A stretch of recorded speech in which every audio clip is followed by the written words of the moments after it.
iri ji. Enwere ndị na-echesi mmemme iri ji wụ evute ji a ga-agọ ya n'agbara bịa wepụta ya ọwachi ọghọta ka eze ahụ rukwe na ndị obodo ya na-eji eri ji. Ọta na-esi eri ji ebe a wụ ọrụ ebe Jenụwarị Febrụwarị anyị abaa n'ọrụ ubi ga-asụcha ọhịa.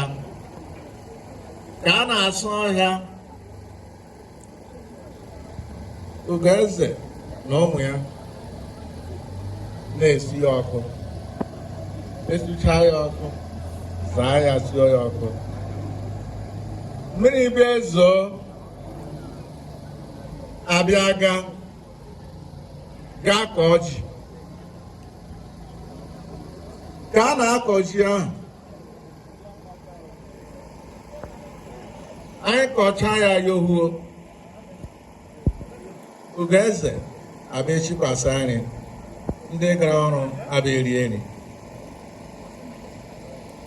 Unu ma na ha bịara mbịa bụ ụlọ bịa chọpụta na ụmụ nwaanyị ka ụmụ nwoke isi ike. But ndị mara ama, I will tell you why today. Gị na nwaanyị soro gaa n'ọrụ ike gwụghị ụgwụ ya, ahịa ogwuo ga-abụ eku ume ya, nwa abụ ihu ga-esiwe nri ga-afụta na ike dị aka.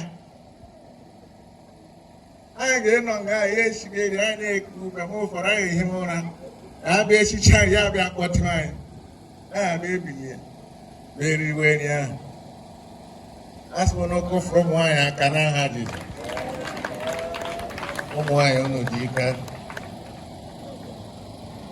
Abịa mechaa, abịa ka ọrụ bee were ji ahụ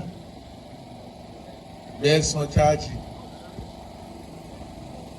Esochaa ji, ihe m na-eji akụwa ahịa mgbe niile wụ ka onye ọbụla amara ihe wee iri ji, maka enwere ndị bịara taa na-abịabe mbụ, na-abịa ha mụrụ ihe wụ mmemme iri ji. Abịa akọcha ji ahụ,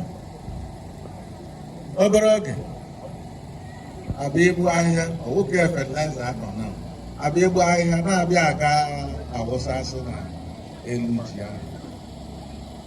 Emechaa nke a, oge eji agba ọrụ ahụ arụ, ọkụ Ugoeze na ụmụ ya ga-aga gaa bụọ ya. Ha bọchaa ya, by then aka ji ahụ na-afụla. Ịmụ onye kụwa ji enwekwa ihe ọzọ ọrụ ga ọ ga-aga ekpere ọbụla ụtụtụ ọbụla gị na-aga aṅalisi aka ji, ka ji a na-aṅali ha mpi aṅali, ọ na-eru nne. Ji ahụ apụtatụ ọnụ ya, ga-eweli elu tihe osisi ha na-ala elu. Ya mere mgbe a na-eme nka, onye ọbụla na-adị kafụ maka otu isi ka ọ ji gị, otu o si eru. So abịa emechaa, maka ji eji eme mmemme iri ji, ọwụ ji egwudere egwude o ji ekelere ekele. Ike fụta ji ahụ ga-epochi mkpi ya. Oge Disemba ya ga-ekwu dimenji. So ji eji eme mmemme iri ji, ọjị ekere eke, ọwụ ji egwuregwu. So onye ọbụla gwara gị so o ji ji egwuregwu mee mmemme iri ji, ọwụ mmemme iri ji ka ọ mere. So taa mgbe e kepụtara nke a, ji ruru nne n'afọ a, ndị ọ na-enwere otu obodo ọ dị, Chineke gosipụrụ ihe ndị anyị rụrụ ga-emetụ mmụọ. So emechaala, the duty of Ugoeze wụ anyị gara aga hụchasa ji, chichaa ya, kpafụta, because ọ nwaanyị na-echi na-ebufụta ndị ọzọ eri ya. O bufụtala ji, enwekwara ihe ndị eji eri ya. Ugoeze ga-aga ugbu a mepee efere, a na-ahụ ihe anụ ya n'ime, ya mepecha ya iri ese etiele anyị abịazie Ugeze ngwa mepe efere ahụhụ ya n'ime. That's beautiful. Yes. Ji eji eje nwa anụ na ose iri ya. Andụ ọhịa nọ n'ime efere a. Ji ọhụrụ ahụ. So ugbu a ebe ọ dị n'oke ebufunarị abịa ebe ekpere n'isi ya. Ya mere onye ụkọchukwu lekpe Ugeze chichara n'ihu na ịga ndị ụkọchukwu ha na ndị ụmụ ewu anaghị ekwe ka agụrụ gụgbu ọhịa o ji sie nke asị bụpụta anyị riwe bikọs ọ hụrụ ya. Fada ngwa eze ahụ na Ugeze gbalịala ụmụnna nke na ndị nọ seti aka gị anyị gọzie ji a gaa ole nọ welite aka gị elu ka anyị kpọkuo Chineke. Nna dị ebere, ọ bụ n'ike gị ka anyị ji wee nwee ike gaa ọrụ na mmalite afọ a kụnyegasị ihe dị iche iche ka ọjị. Ọ bụkwa site n'ike gị ihe anyị kụnyere ji mịta mkpụrụ ji anyị wee rute nne wee ruo ụbọchị taa anyị na-eme mmemme ikene gị maka mkpụrụ osisi ndị a. Onye eze anyị na ndị ọ na-achị na-eme mmemme iri ji ọhụrụ eweta na-eji hụọrọ anyị n'ọkụ na ihe eji agbara ụgbọ. Anyị na-ayọghị nna biko bịa gọzie ya, mee ka anyị site n'iri ji a onye ọbụla ga-abịa wabiri ji a, onye ọbụla ga-eso rie ka oge niile anyị na-enweta ahụike, ọganihu na ịdị n'otu. Ka mmụọ gị itinye n'ime anyị na-edu anyị na-atụziri anyị aka ka ọ ga-abụ anyị gbachaa mbọ n'ụwa a n'ikpeazụ anyị niile soro keta oke n'ala eze gị. Ihe a bụ ekpere anyị site na Kristi dị nwe n'anya. Ka Chukwu nna jike niile gọziere anyị nne ya n'aha Nna na Nwa na Mmụọ Nsọ. Eze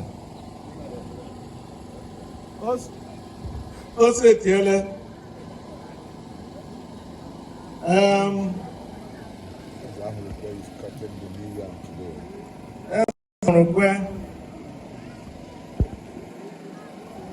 eze ahụrụ kwe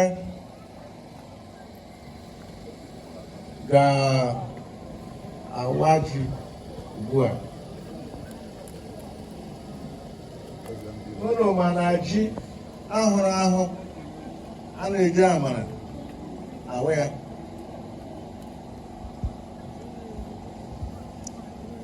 Ya mere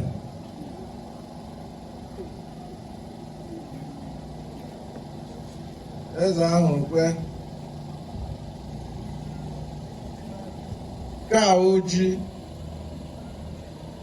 2024 nke a 14th edition ya wa afọ 14 onye eze na-eme mmemme iri ji.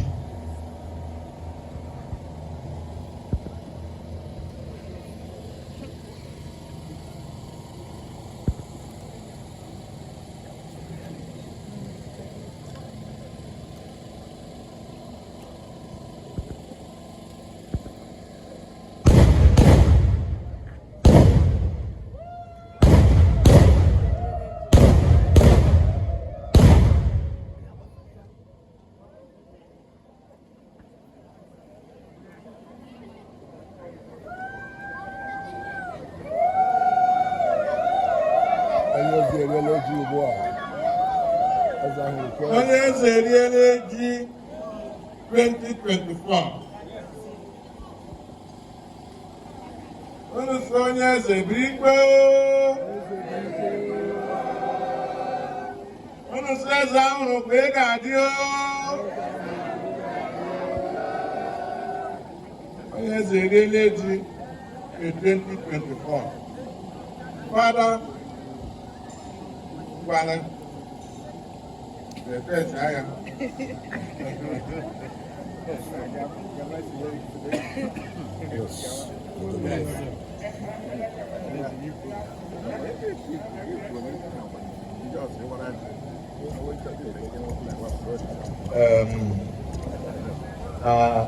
ana m ewere eso eze ahụrụ gwe were na iri ji nke 2024 n'ezie awala m onye Obowo site n'ụbọchị tata because awụzi m onye Anambra awụzi m onye Obowo soro na-eri ji nke ndị Obowo n'ụbọchị tata.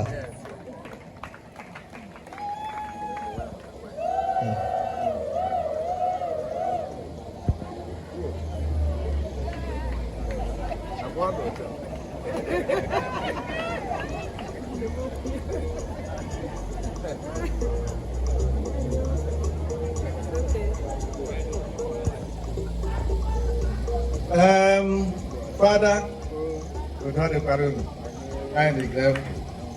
so I'm the Ezra and Council.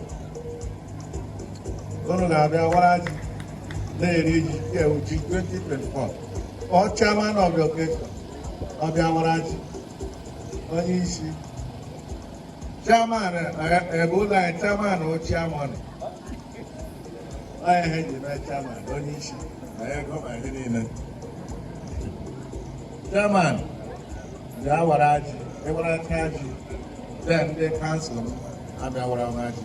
Never.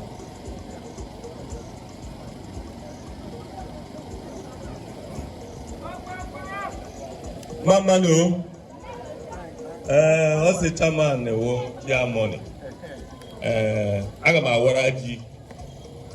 awara ji a biko onye ọbụla ga-ama banye aka n'ime a ma eji 500,000 wara ji.